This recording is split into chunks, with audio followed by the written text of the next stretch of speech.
Hello friends, my name is Prince Mavi और welcome on my YouTube channel. आज हम discuss करेंगे क्लास 10th का चैप्टर नंबर 12 जो हमारा सर्कल से रिलेटेड है। अब हमारा जो सर्कल से रिलेटेड इसमें आता है वृत्तों से संबंधित क्षेत्रफल इस पाठ का नाम है। तो बेसिकली वृत्त मतलब सर्कल होता क्या है, अगर हम एक फिक्स्ड पॉइंट से मान लिया जो हमारा फिक्स्ड पॉइंट है वो से एक निश्चित दूरी मतलब जो सेम डिस्टेंस पे एक कर्व ड्रॉ करें, मतलब हर तरफ जो भी हमारी दूरी होनी चाहिए सेम होनी चाहिए, तो हम उसे वृत्त कहते हैं। और जो हम जो दूरी भरकर हम प्रकार में वृत्त बनाते हैं वो हमारी त्रिज्या कहलाती है। और वृत्त के एक सिरे से दूसरे सिरे को टच करने वाली जो लाइन है वो हमारा व्यास कहलाता है। कंडीशन क्या होती है इसमें कि व्यास की जो पहला बिंदु है और दूसरा बिंदु है, अगर वो पहले बिंदु से दूसरे बिंदु को मिलाने वाली जो लाइन है वो हमारी केंद्र से होकर जानी चाहिए, इसे हम क्या कहते हैं, व्यास। तो इसको देखकर हमारे समझ में एक बात आ रही है कि व्यास जो होता है व्यास इक्वल टू 2 गुना त्रिज्या। मतलब त्रिज्या यहाँ से लेकर यहाँ तक है और व्यास पूरा है, तो त्रिज्या क्या होती है, व्यास की आधी होती है। तो त्रिज्या बराबर होता है व्यास बटे 2। इसलिए अगर हम डिस्टेंस कहते हैं, नहीं, डायामीटर कहते हैं हम व्यास को, और त्रिज्या को कहते हैं हम रेडियस। तो रेडियस इंटू में 2 मतलब डायमीटर इक्वल टू होता है रेडियस इंटू में 2। रेडियस मतलब त्रिज्या गुना 2, अगर जो व्यास होता है वो त्रिज्या का दुगुना होता है, और जो त्रिज्या मतलब रेडियस होती है हमारी वो हमारी डायमीटर अपोन में 2 होती है, मतलब व्यास की आधी होती है। तो हम लिख सकते हैं R बराबर D बटे 2। अब कोई भी हमारा कर्व है वो वृत्त बनता कब है, जो हम यहाँ पे देखें सबसे पहले जो ये हमने बना है, जो इसके चारों तरफ की जो डिस्टेंस है, ये गोला जो है मतलब वृत्त है, जो इसके चारों तरफ की जो डिस्टेंस है वो कहलाती है हमारे वृत्त की परिधि। तो अगर हमारा कोई वृत्त कब बनता है, जब परिधि मतलब वृत्त की चारों तरफ की जो लंबाई है, दूरी है टोटल, और व्यास का जो अनुपात है वो हमारा होएगा 22/7, जिसे हम क्या कह देते हैं, पाई कह देते हैं। इसका मान हम ये भी मान सकते हैं 3.14, इसका पाई का जो मान निकल के आता है। तो परिधि बटे व्यास बराबर कितना होना चाहिए, इसका अनुपात 22/7 होना चाहिए, और इसे हम क्या कहते हैं, पाई कहते हैं।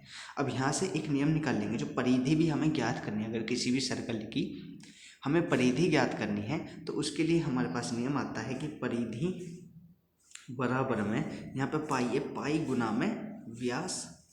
और जो व्यास है हमने अभी पढ़ा था पीछे, क्या पढ़ा था, हमने पढ़ा था पाई इंटू में व्यास कितना था 2r, मतलब क्या 2 गुना रेडियस। तो यहाँ पर हो जाएगा 2 इंटू में r, 2 इंटू में r निकाल के लाएंगे हम 2πr।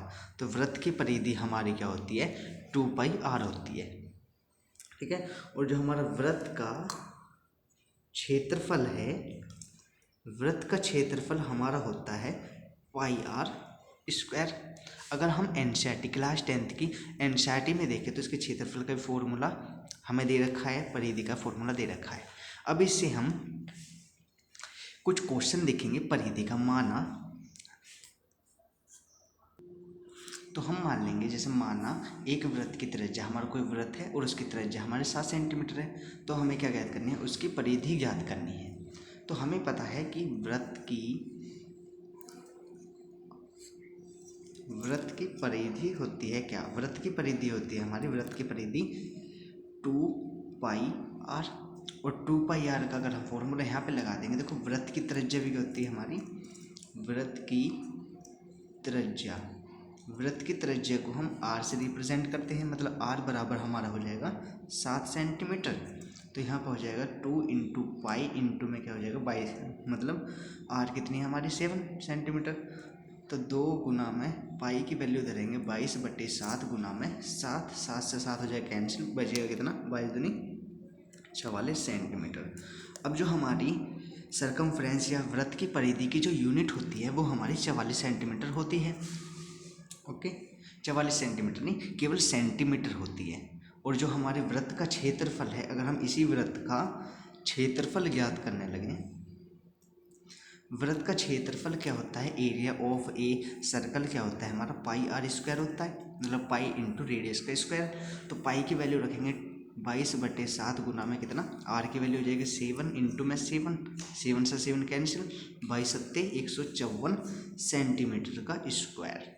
और जो वृत्त का क्षेत्रफल है उसका यूनिट होती है क्या, सेंटीमीटर का स्क्वायर या मीटर का स्क्वायर या किलोमीटर का स्क्वायर होता है। अगर हम ये हमने कुछ उदाहरण पढ़े हैं, और अगर हम एक्सरसाइज पर आए तो हमारा जो एक्सरसाइज है हमारी 12.1 उसका जो पहला सवाल है वो मैं अभी सॉल्व करके दिखाता हूँ। तो अब हम करते हैं एक्सरसाइज 12.1 का एक क्वेश्चन। इस वाली वीडियो में हम केवल ये क्वेश्चन करेंगे, और अगली वीडियो में जो इसकी सेकंड पार्ट आएगा उसमें हम अगले क्वेश्चन करेंगे, ठीक है। और आपको वीडियो टाइम टू टाइम मिलती रहेगी। और जो हमारा पहला सवाल है वो है, दो वृत्तों की त्रिज्याएं क्रम से कितनी है, 19 सेंटीमीटर व 9 सेंटीमीटर है। उस वृत्त की त्रिज्या ज्ञात करो जिसकी परिधि इन दोनों वृत्तों की परिधि के योग के बराबर है। तो हमने माना क्या है, हमने दो वृत्त मान ली। तो हमने माना वृत्तों की त्रिज्याएं, मतलब वृत्तों की त्रिज्याएं हमने मान ली बराबर R1 एंड और R2 हमने मान लिया। तो जो हमारा R1 है वो है हमारा 19 सेंटीमीटर, मतलब पहले वृत्त की जो रेडियस है, त्रिज्या है, पहले वृत्त की त्रिज्या जो है वो हमारी R1 है।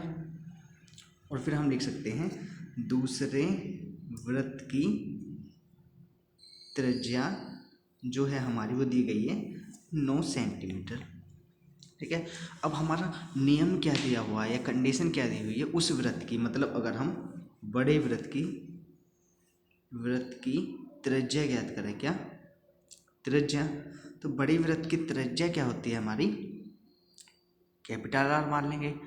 और नियम क्या दिया हुआ है कि बड़े वृत्त की त्रिज्या जो है, मतलब बड़े वृत्त की परिधि शेष जो दो छोटे छोटे वृत्त हैं उनकी परिधियों के योग के बराबर, मतलब जोड़ने पर प्राप्त होगी। तो हमारा फॉर्मूला होता है बड़े वृत्त की परिधि बराबर में पहले वृत्त की परिधि प्लस में हम कर लेंगे दूसरे वृत्त की परिधि। ये हमारे बड़े वृत्त की परिधि क्या हो जाएगी, पहले वृत्त की परिधि प्लस में दूसरे वृत्त की परिधि। जो हमारी बड़े वृत्त की परिधि हो जाएगी हमारी क्या हो जाएगी 2πr, बराबर में क्या हो जाएगा 2πr1 प्लस में 2πr2। तो हम देख रहे हैं कि जो 2π है इन दोनों में कॉमन आ रहा है, तो 2π कॉमन ले लो, r बराबर में गुना में r, 2π कॉमन ले लिया क्या हो जाएगा R1 प्लस में R2। जो 2π से हमारा 2π कैंसिल, तो पाई पे हमारी जो जरूरत है वही खत्म हो जाएगी। तो r बराबर हमारी बड़ी वृत्त की त्रिज्या कितनी हो जाएगी R1 प्लस में R2। तो R1 क्या है हमारा 19 सेंटीमीटर प्लस में क्या है 9 सेंटीमीटर, और 19 और 9 कितना होता है हमारा 28 सेंटीमीटर।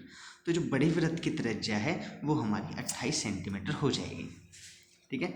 Thank you. तो अगर वीडियो अच्छी लगी है तो वीडियो को लाइक करें और चैनल को सब्सक्राइब करें। आगे इस तरह वीडियो मिलती रहेंगी। अगली वीडियो मिलते हैं। जय हिंद।